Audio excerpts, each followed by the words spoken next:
किसान भाइयों नमस्कार। मैं भूपेंद्र सिंह कृषि विज्ञान केंद्र बुरहानपुर में फसल वैज्ञानिक के रूप में कार्यरत हूँ। मैं आज आप लोगों से ये लॉकडाउन के दरमियान जो लगातार संपर्क नहीं हो पा रहा है और अभी जो है हम लोगों को कपास के फसल लगाने का जो गर्मी की कपास होती है उसका सही समय आ गया है। मैं किसान भाइयों आपको बताना चाहता हूँ कि जैसा हम लोगों के यहाँ बुरहानपुर जिले में दो तरह के कपास लगते हैं। एक जिनके पास सिंचाई का साधन है वो गर्मी में कपास लगाते हैं और दूसरा जो है बरसात में जब बारिश शुरू होती है तब लगाई जाती है। तो गर्मी की कपास जैसा कि आप जानते हैं काफ़ी उत्पादन देता है और काफ़ी इसमें लागत भी लगती है। तो मैं किसान भाइयों से निवेदन करना चाहूँगा कि आपके पास यदि पर्याप्त पानी हो तभी गर्मी का कपास लगाएं।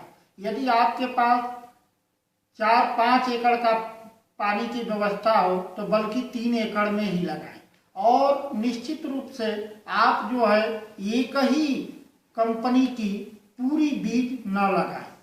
यदि आप 3 एकड़ कपास लगाते हैं तो 2 या 3 कंपनियों का बीज लगाएं और गर्मी की कपास लगाते समय जो मुख्य ध्यान देने की बात है कहीं ना कहीं अपने को लागत पर फोकस करना है कि हमारी लागत बहुत ना बढ़े।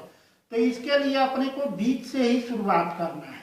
जैसा कि एक जगह पर एक बीज ही लगाएं और नान बीटी का जो बीज आता है उसको जरूर किनारे किनारे लाइन से लगाएं। और हम लोग जो है फसल लगाते समय जो है कपास के फसल में मुख्य रूप से हम लोगों से क्या होता है कि हम लोग फसल की बुआई तो कर देते हैं लेकिन उर्वरक का प्रयोग जो करना चाहिए जो आधारीय खाद के रूप में वो नहीं करते हैं। बुआई से पहले जो है उर्वरक का प्रयोग करना किसी भी फसल के लिए बहुत ही आवश्यक है। कहीं ना कहीं हमारी फसल कपास की 1 से 1.5 महीना मई की लगाई हुई फसल जून के लास्ट तक जब बरसात शुरू होती है तब हम लोग उसमें मटेरियल का प्रयोग करते हैं। तो किसान भाइयों निश्चित रूप से 1-1.5 महीने के अवधि तक हमारी फसल जो है बिना उर्वरक का रह जाती है। और मैं आपको बता दूं कि कपास जो है एक हैवी डोज लेने वाली मतलब काफी पोषक तत्वों का दोहन करने वाली फसल है और लंबी अवधि की फसल होने के नाते इसको जो है बहुत ज्यादा फर्टिलाइजर की आवश्यकता पड़ती है। तो मैं आपको ये बताना चाहूँगा एकड़ के हिसाब से यदि अपने को मटेरियल देना है तो बेसल डोज के रूप में सबसे पहले कितना देना चाहिए। तो किसान भाइयों बेसल डोज आधारीय खाद के रूप में अपने को 50 किलो DAP 15 किलो यूरिया और 40 किलो पोटाश जो है बुआई के पहले खेत में जो है बराबर दे के और अंतिम जुताई कर देना चाहिए। उसके बाद से सरी या लाइन खींच के कपास की बुआई करना चाहिए।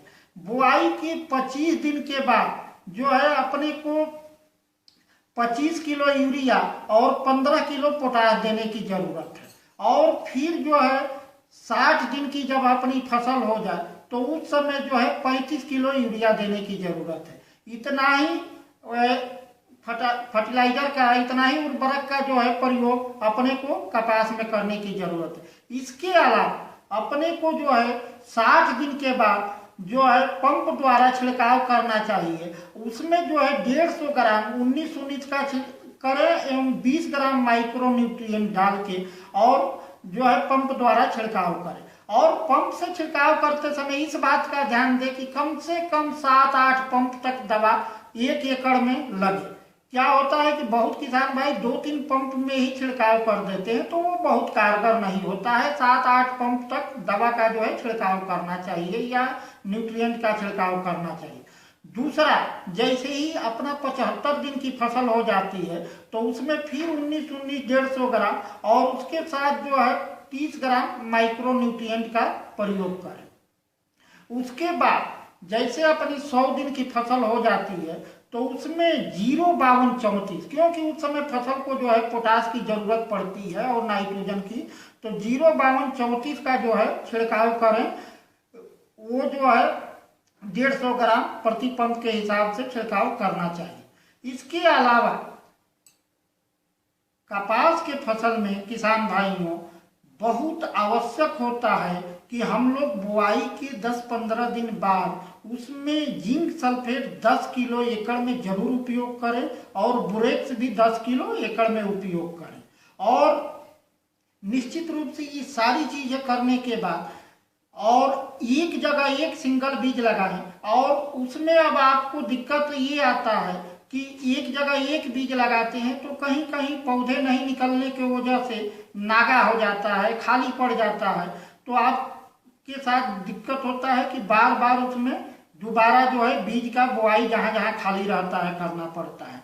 और वहाँ जब 10 दिन 15 दिन 20 दिन के बाद जब हम बुआई करते हैं तो पहले वाली फसल काफी बड़ी हो जाती है, जो बाद में गैप फिलिंग करते हैं वो पौधा काफी छोटा रह जाता है।